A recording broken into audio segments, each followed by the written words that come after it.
somos as Corujas das Galáxias, eu sou Alessandro Possati. Aqui é o Felipe Guimarães. E aqui é Gabriel Amaro. Bom, e hoje a gente vai falar como primeiro episódio sobre a hierarquização do entretenimento. Então, roda aí. Eu acho que essa hierarquização do entretenimento é quando as pessoas tentam colocar uma coisa que diverte mais elas na frente de uma coisa que diverte mais os outros. Não necessariamente. Ah, mas se for desse jeito, não tem discussão, porque, segundo o que você acabou de falar, a hierarquização do entretenimento é uma coisa muito pessoal. Não, basicamente, hierarquização do entretenimento é as pessoas em geral colocarem uma forma de entretenimento como superior às outras. Como, por exemplo, você falar que um livro é culturalmente mais importante do que um filme para passar uma mensagem ou para passar alguma coisa, uma forma de entretenimento é superior à outra. E que elas nunca conseguem chegar na mesma escala. Que sempre um modo é inferior ao outro. Não, eu já acho que chegar na mesma escala chega, só que não... Não, mas isso é hierarquização de entretenimento. Isso acho que é o fato do que é. Eu já discordo disso. Eu acho que cada mídia tem uma forma de passar as coisas, ela tem singularidades e algo que ela se sobressai em fazer. Faz sentido. Quanto ao que o Gabriel falou, cara, toda opinião começa no âmbito pessoal. Então a hierarquização ela começa no âmbito pessoal, é isso que eu quis dizer, entendeu? Ah, mas não precisa ter discussão. Se cada pessoa tem a sua hierarquia de entretenimento, qual a discussão disso, cara? Tem gente no mundo que gosta de hambúrguer, outras pessoas gostam de frango. Por que tem que ter uma discussão sobre isso? É porque essas pessoas elas estão num número grande, entende o que eu tô falando? Começa no âmbito pessoal, não quer dizer que ela está restrita ao âmbito pessoal. Exato, é que depois de um tempo, essa hierarquização pessoal acaba sendo uma realidade entre as pessoas. Senso comum. Você acaba fazendo com que as pessoas comecem a indicar uma forma como superior a outra. Dando um exemplo, dizer que, sei lá, um filme com atores reais é superior a uma animação. Um exemplo vago, mas que existe gente que pensa assim. Exatamente. Começa no âmbito pessoal e vira um pensamento de uma massa ou de um grupo. É isso que eu quis dizer. Então vocês acham que essa hierarquização é uma coisa errada? Sim. Eu concordo plenamente com isso. Você, Alisson? Complicado, cara. Não sei se dizer se é errado. Esse preconceito ele tá imputado em mim muitas das vezes. Às vezes eu vejo um livro, eu acho que o livro é puramente melhor do que o filme porque ele tem mais detalhe e etc. Tem várias formas de entretenimento e tal. Isso pode acontecer em um monte de coisa. Eu, sinceramente, eu tenho a minha hierarquia de entretenimento e eu não consigo enxergar isso como uma coisa errada. Não sei, eu não consigo enxergar isso como uma coisa errada. Eu não acho que seja puramente errado. Entendeu? Eu acho, você ter coisas que lhe agradam mais, isso é totalmente natural. Mas você querer impor certos tipos de formas de entretenimento como superiores às outras, como uma verdade absoluta, aí fica errado. Eu acho que você tem que conseguir, de certa forma, ver que todas as formas de entretenimento têm um modo igual de entreter todas as pessoas, porém algumas... O modo não, Felipe. O modo é justamente o que diferencia elas. Elas têm capacidade igual de entreter. Exato, tem capacidade igual de entreter as pessoas. Só que a singularidade delas é que faz você gostar mais de uma ou de outra. Se você gosta mais de detalhes da mente de personagem, por exemplo, quando você vai estar vendo alguma coisa, um filme ou algo do tipo. Se você gosta mais de se aprofundar na mente dos personagens, você provavelmente vai gostar mais de um livro. Se você gosta de algo um pouco mais abstrato, talvez você goste mais da parte audiovisual daquilo. Verdade. Vocês acham que a transmídia pode acabar com essa hierarquização do entretenimento? Bom, antes de responder, deixa eu explicar basicamente o que é transmídia.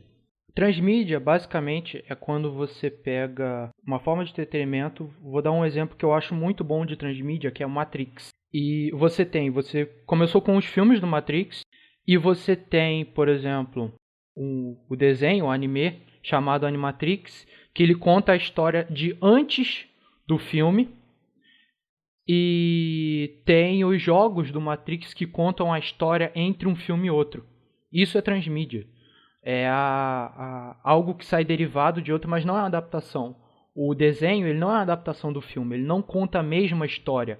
Ele aprofunda a história usando a mídia que ele está entrando. Eu não consigo lembrar nenhum outro exemplo assim. Eu consigo lembrar gente que aprofundou a obra, mas na mesma mídia, sem sair do conforto da própria mídia, por exemplo. Tipo Silmarillion. Silmarillion é um aprofundamento do Senhor dos Anéis, mas ainda é um livro. Mas o transmídia é quando você faz esse aprofundamento em outra mídia diferente, utilizando da outra mídia, como que ela funciona melhor. Mas, tipo, precisa ser necessariamente um aprofundamento ou você pode, tipo, usar aquele universo e criar uma outra história, sem se aprofundar, exatamente? Aí é o universo Marvel. E também é transmídia. Então tem muitos exemplos.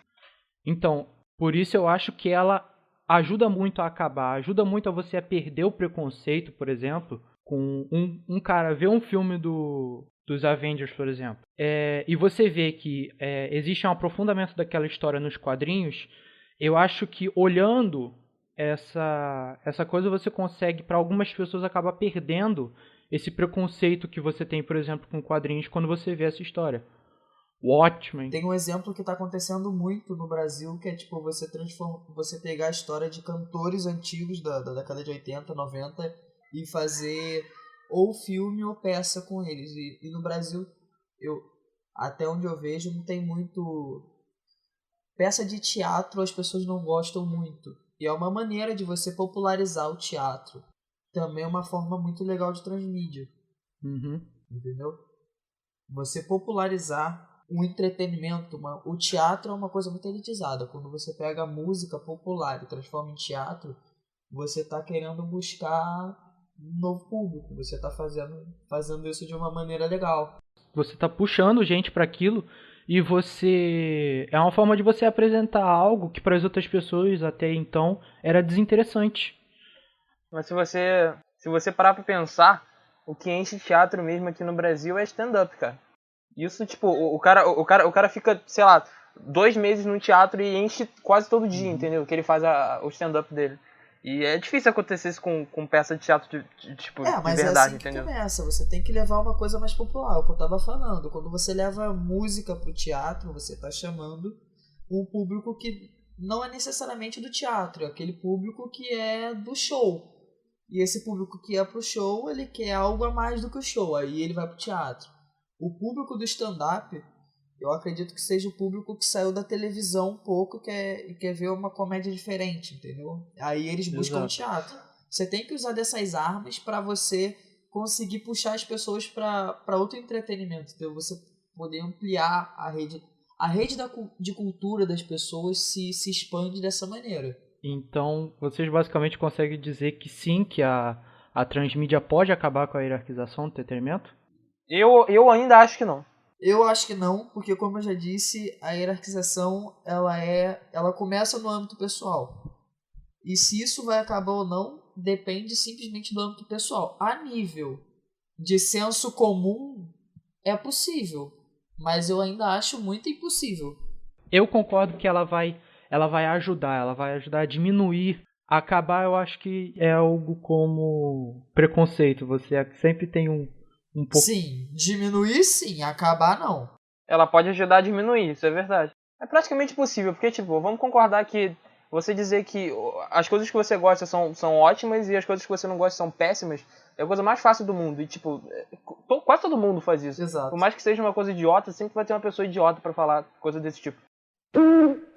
Como o Gabriel já disse lá no começo, ele tem a própria forma de hierarquizar o entretenimento, as formas de entretenimento e o que ele gosta mais e tal. Eu acharia interessante da gente, cada um de nós três, falar pelo menos 5 das formas de entretenimento que a gente mais gosta. No meu caso, eu não consigo dizer muito bem a minha favorita, assim, depende do que eu estou procurando. Mas eu gosto bastante de livros e de filme. Eu leio quadrinho, mas bem pouco, que pode entrar no meio dos livros e tal. Música. Eu gosto muito de música e eu acho que música de uma maneira meio que implícita na minha vida, é o que eu mais... o meu entretenimento mais usado. Eu passo o dia inteiro ouvindo música. O que tu mais consome. É o que eu mais consumo. Eu passo quase o dia inteiro ouvindo música. Esses três, assim, são... Eu acredito que seja quase hegemônico na vida de um monte de gente. Música, livro e filme. Pra mim, já a forma que mais me fascina é o videogame.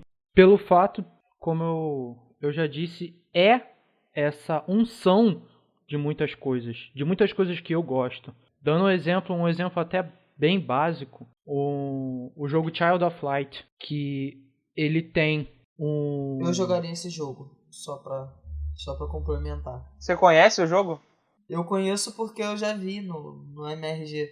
Ah, tá. Eu lembro. É tão fodinha que eu lembro. Já vi faz tempo, mas eu lembro. Ele é foda, porque ele tem o gráfico que é quase como uma aquarela.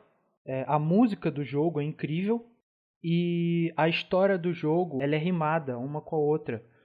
Eu colocaria como segundo os filmes, que é uma mídia também que eu consumo há bastante tempo e que tem pessoalmente me agrada muito. E em terceiro lugar eu fico muito, muito indeciso entre música e quadrinho. Se fosse para colocar o que eu mais iria consumir, seria com certeza a música, porém eu fui muito influenciado por muitas coisas que eu li dos quadrinhos, como V de Vingança ou até mesmo Watchmen, que me faz ficar nesse entre um e outro, que eu realmente não consigo pautar como eles ficam quase na mesma Turma parte. da Mônica, não? Não, Turma da Mônica não tá no meio do caminho. E de Menino Guido? Tudo quadrinho, pô. Menino Maluquinho. Não, Menino Maluquinho não. Eu li Menino gostava. Maluquinho. Eu não gostava, não. Era Se ferra aí, Alisson. Eu não gostava. É gosto, pô. Eu gostava de Zé Carioca e Pato Donald. Ah, ele gostava de Pato Donald, mas não gostava de Menino Maluquinho. Meu Deus. É muito diferente. Ah, mas Pato Donald também é legal. Ah, mas o Menino Pô, Maluquinho é bem melhor. Não, não é não. Claro que é. Aí eu já não sei. Eu vou ficar imparcial aí desse ponto que eu não sei, os dois são Mas bons. eu já chorei vendo o filme do Menino Maluquinho. Sério? Chorou vendo Menino Maluquinho? Eu tinha 12 anos. O pior é isso, eu tinha 12 anos. Eu já tava velho pra chorar com o Menino Maluquinho. Ah, eu acho que pra mim, eu vou ter que dividir isso em dois top 5. Porque, tipo, tem o top 5 das coisas que eu gosto, que eu consumo mais. O meu top 5 das coisas que eu consumo e que eu gosto muito, eu acho que em primeiro fica música, porque eu tô o tempo inteiro ouvindo música, então eu não poderia deixar isso fora do primeiro lugar. O segundo lugar teria que ser cinema, porque eu consumo muito cinema também, direto. E em terceiro, televisão, não brasileira, porque televisão brasileira eu acho que eu não vejo nada ultimamente. Tá brabo, televisão brasileira tá brabo. Pois é. Em terceiro lugar fica televisão. Em quarto, livros. E em quinto, videogame. Apesar de eu jogar muito, hoje em dia eu faço isso bem menos do que eu já fiz na minha vida. E o top 5 das coisas que eu respeito, que é outro top 5 completamente diferente. Em primeiro lugar, eu teria que colocar o teatro, porque é um entretenimento que eu respeito demais, porque eu acho que realmente dá muito trabalho você fazer aquilo tudo. Em segundo lugar, eu teria que colocar música, porque também eu acho que tipo, o talento que as pessoas têm é foda demais, então tem que ser respeitado. E em terceiro, livros, porque simplesmente é foda. Você brincar com as palavras eu acho muito foda. Em quarto, cinema, porque apesar de, tipo, acho que hoje em dia tá bem mais fácil do que era antigamente, porque tem tantos recursos, tanto tecnológicos quanto manuais mesmo, que não tá tão difícil assim hoje em dia. E quinto, videogame, porque videogame é foda, tem que estar na lista de algum jeito. Posso fazer uma ressalva, gente? Dança é entretenimento? Porque a gente não falou em nenhum momento de dança. Dança é entretenimento, mas é o que eu falei. Tem alguns entretenimentos que eu realmente que eu realmente não me importo. Eu vou te ser sincero, dependendo Dependendo do tipo de dança, eu acho muito maneiro assistir, mas o meu tipo de dança que eu assisto é tipo, eu vejo um clipe, aquele... Não... Não, é tipo, você vê um clipe, o clipe tem coreografia, mas ir pra um show de dança não dá, tipo, um clipe eu acho que passa, quando eu tô vendo um clipe, a parte do clipe que eu menos me importa é a dança, realmente. Mesmo se for só isso, eu vou estar sempre ligado, tipo, no que as pessoas estão fazendo, onde elas estão, qual é o contexto da história e tal. Nunca na coreografia delas, entendeu? Ah, sei lá, cara, tem clipe que a dança me prende muito. Aquele clipe do Genesi, que eu não sei o nome, mas tem uma dança muito legal lá. Acho que é o melhor da vida, né? Sim, é muito bom. A dança é legal. Eu não lembro da letra, mas eu lembro da dança. Já é alguma coisa. Voltando um pouco o assunto, quando você estava falando da parte de respeito, que você respeita mais uns aos outros, já é um momento que eu não parto a avaliar em si a forma, eu acho. Eu não avalio, quando eu vou respeitar algo, eu não avalio como, é um filme, eu respeito de certa forma, eu respeito separadamente por obras. Eu acho que você pode ter numa parte de cinema uma obra extremamente porca e que de certa forma não vale a nossa apreciação pessoalmente, e você pode ter no mesmo obras extremamente bem feitas e bem produzidas. E por isso que eu acho que a gente não deveria avaliar como o contexto dela, e sim como as obras isoladas, que a gente deveria hierarquizar o respeito delas pelas obras isoladas e não pelo... Eu discordo disso porque, tipo, em qualquer meio de entretenimento dá pra ter coisa bosta, entendeu? Se o cara Exatamente. tipo, se ele realmente for ruim, ele pode ir pro teatro, que é o meio que eu mais respeito, e fazer uma peça horrível, que ninguém vai gostar, e eu não vou respeitar menos o teatro por isso, entendeu? Eu respeito a ideia em si do teatro, do mesmo jeito que eu respeito a ideia em si do cinema, sem considerar os filmes específicos. Então, mas o que eu queria dizer é que eu não crio essa pirâmide de respeito pelo entretenimento, pela forma de entretenimento. Eu crio essa árvore de respeito pelas obras. As obras isoladas vistas como obras, e não como uma peça de teatro, visto como aquela obra. Mas, cara, por exemplo, o cinema ele tem a possibilidade de juntar nele o teatro, a música, de adaptar um livro, de ser uma adaptação também de um videogame, de colocar ali arte plástica, e ele pode ser um lixo, entendeu? Sim. Por isso que eu acredito que o cinema pode ser na tua visão, tipo, da obra. O cara pode pegar tudo isso e fazer isso e ser muito bom, mas ele também pode pegar tudo isso e fazer isso ser muito bosta. Eu concordo com o Gabriel. Ele pode pegar algo que eu respeito muito, que é o cinema. Eu acredito que no cinema você pode fazer coisas grandiosas, mas ele pode usar porcamente todos esses recursos. Eu tô achando que vocês não entenderam o que eu quis dizer, e tá os dois tentando defender quase que a mesma coisa. Não, você disse que a pirâmide de respeito do entretenimento que você faz, você se baseia nas obras isoladas. E eu tô dizendo que eu me baseio na ideia em geral do meio de entretenimento. Por exemplo, o teatro, eu coloco ele no topo por tudo que ele pode oferecer, e não pelas peças de teatro que eu já vi. É isso que eu tô falando.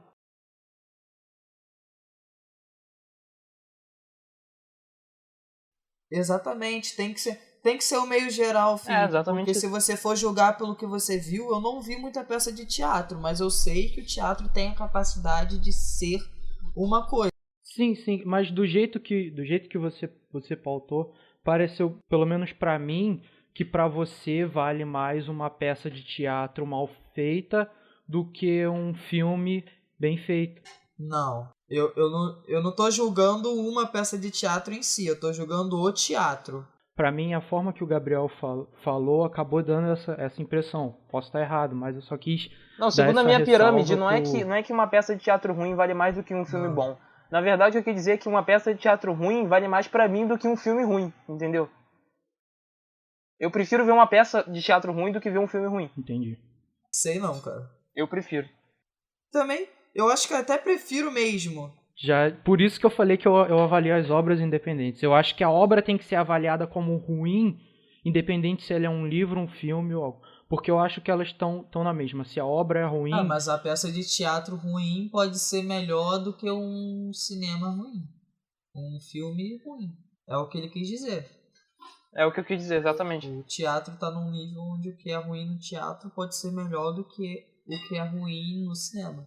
Como eu já havia dito, eu acho que ela tem que ser categorizada como ruim, independente de em qual meio ela foi feita.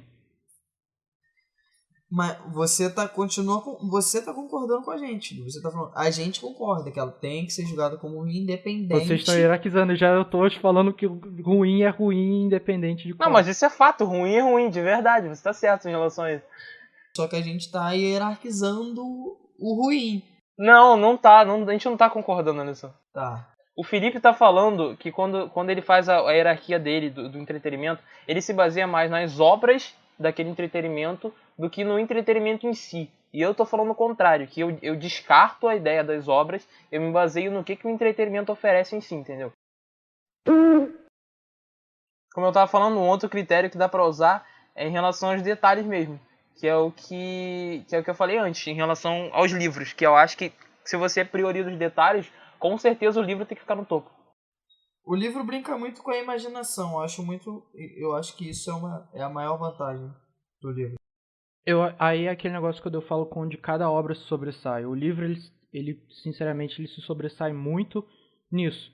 De você apresentar detalhes, muitas vezes até sobre a psique dos personagens. Mas quando você vai... Tem certas coisas que eu acho que no livro já fica difícil de fazer. Vou dar um exemplo básico. Tem uma animação da Gobelins, que é um estúdio francês que foi comprado pela Disney, que o nome da animação é After Rain. Eu acho que o que essa animação passa é muito difícil de você conseguir fazer num livro. Eu acho que e até mesmo num filme convencional. Eu acho que ela é uma obra que representa muito o que é a animação independente. E eu acho que existem certas obras que fazem isso, que elas representam o seu fato. Existem muitos livros que representam o que é um livro. E ele é feito de uma forma, ele tem uma mensagem... Me dá um exemplo de um livro que representa o que é o livro, Felipe, porque eu quero saber qual a sua opinião sobre isso, porque eu achei interessante. Caralho, agora você me fudeu, porque eu tenho realmente... Exatamente, eu queria te fuder, porque eu achei que você falando ficou bonito, mas eu queria um exemplo. Eu tenho pouco... Porque os mais clássicos eu não cheguei a ler, então eu não posso, e muitos deles já até têm adaptações, então eu não posso falar nisso, porque eu, sinceramente, não leio tanto a ponto de ter que falar isso. Mas é até quando uma forma de apresentar isso, por exemplo, com os quadrinhos, muitas vezes você vê, quando alguém vai falar sobre uma adaptação de um quadrinho, que alguém pega e fala, isso não dá para ser feito no cinema, pela piração do que alguns deles apresentam. Faz sentido. Até livro. É que eu realmente não consigo pensar num exemplo de um livro que representa o livro. Eu vou dar um exemplo, pode ser um exemplo meio chulo, mas eu acho que geralmente os livros religiosos, de uma maneira geral, o Corão, a Bíblia, eles são livros que eles trazem várias características dentro deles. Geralmente eles são guias comportamentais e tal, guias de costume do povo, eles são livros de história ao mesmo tempo, entendeu? Alguns trazem ciência, trazem conhecimento, entendeu? O livro religioso ele tende a tentar transpassar um tema só, porque geralmente o livro ele tem um tema, ou ele só conta uma história, ou ele só conta os costumes, mas livros religiosos eles tendem a fazer a pegar isso de uma maneira mais ampla, porque eles querem moldar uma pessoa, entendeu? Para moldar uma pessoa você não pode ser você só falar de uma coisa. Quando você é muito específico, você dá muita brecha. E religião é doutrina, então ela não tem que deixar muita brecha. Minha opinião sobre um livro, não que ele seja completo, mas o objetivo dele é ser mais amplo e ele acaba conseguindo ser mais amplo. Eu acho que tem livros que conseguem fazer isso melhor do que livros religiosos. Não, devem ter livros que fazem. Eu acho que você consegue num filme passar talvez a mesma mensagem que um trecho da Bíblia consegue passar. Sim.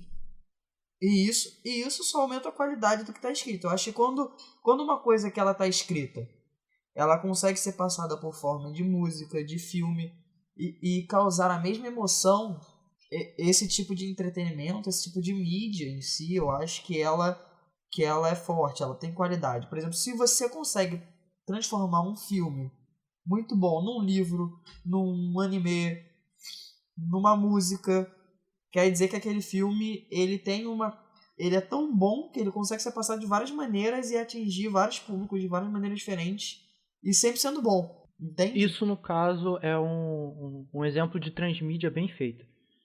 Um livro que você consegue... É uma transmídia bem feita.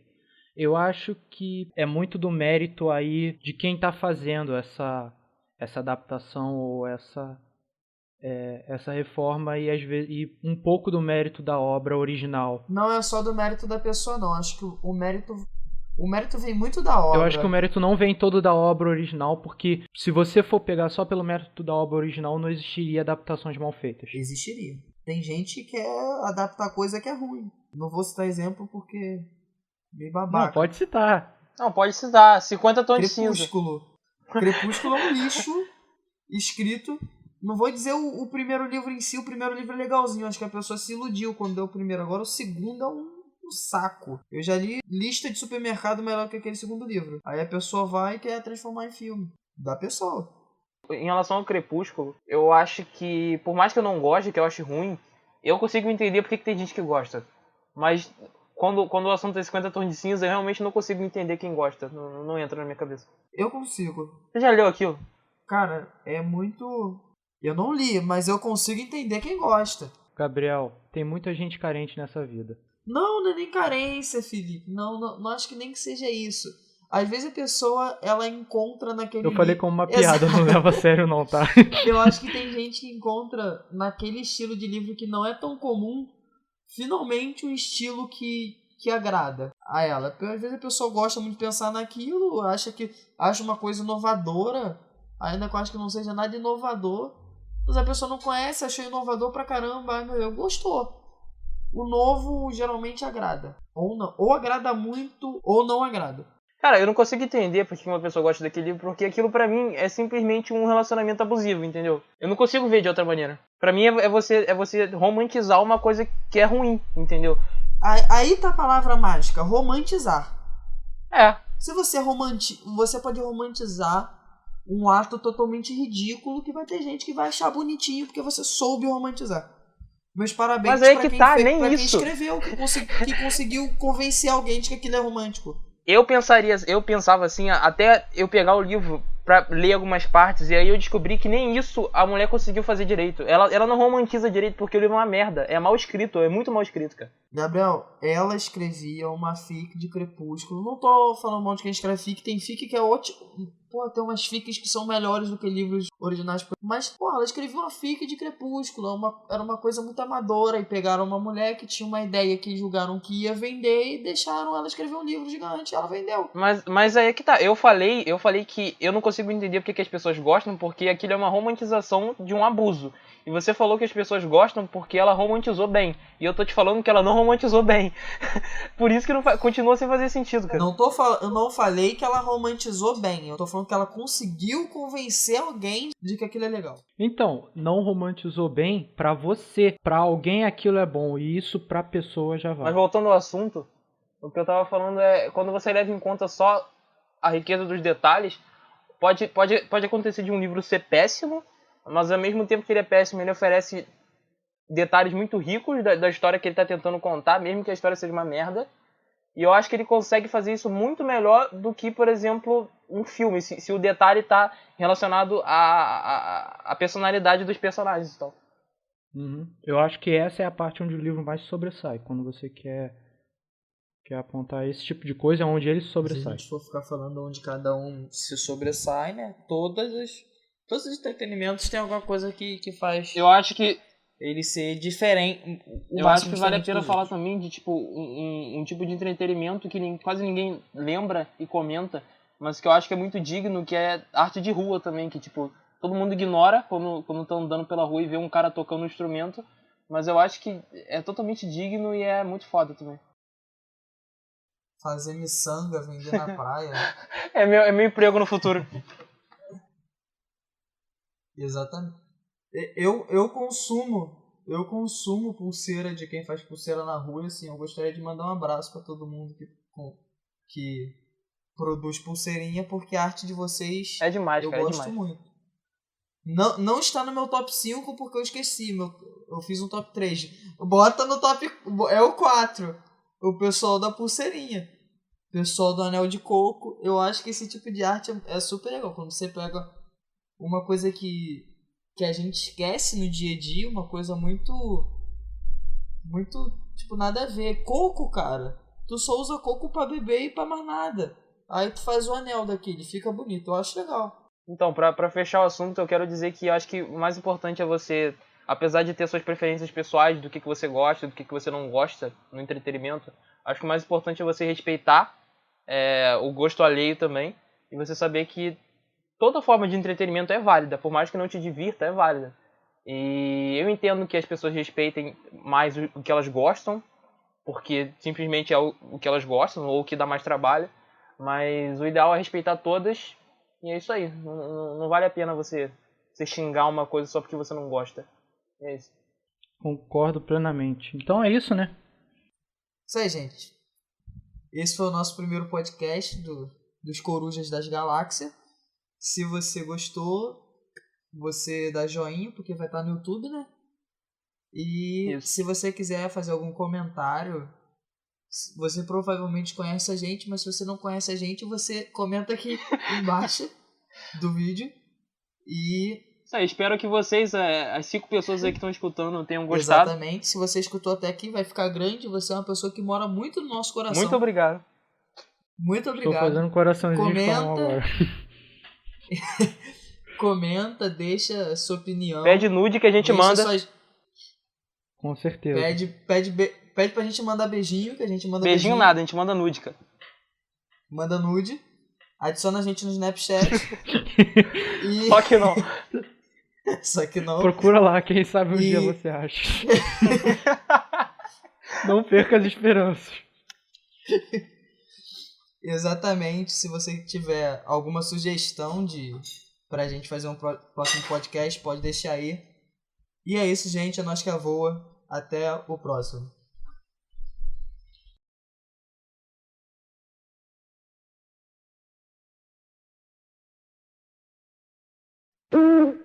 Se pra você o que você tá consumindo é bom, já basta. Exatamente. Eu espero que você não coloque essa parte que eu vou falar agora, não. Mas, tipo...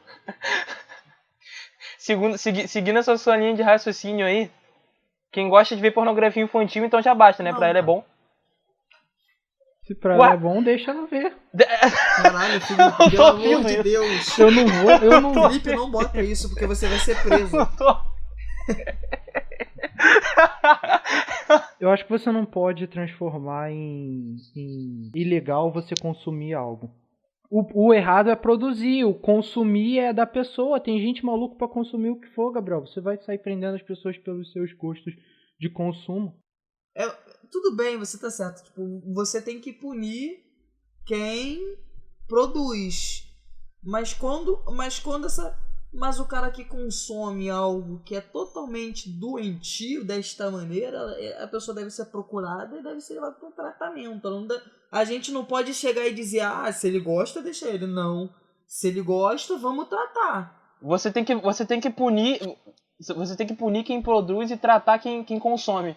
Eu acho que esse é o remédio. Eu tava pensando de certa forma assim, mas eu acho que a gente não... Em alguns casos a gente não pode forçar a pessoa a se tratar. O tratamento a pessoa tem que buscar. Mas isso só vale a partir do momento de que ela só tá prejudicando ela, Felipe. Se tem um pedófilo... A pessoa nem sempre aceita que ela tá doente. Se tem um pedófilo e ele não aceita ser tratado, mas você tem que levar em consideração que ele não oferece um perigo só pra ele. Ele oferece perigo pra outras pessoas também. Aí a gente sim. fugiu totalmente do assunto já.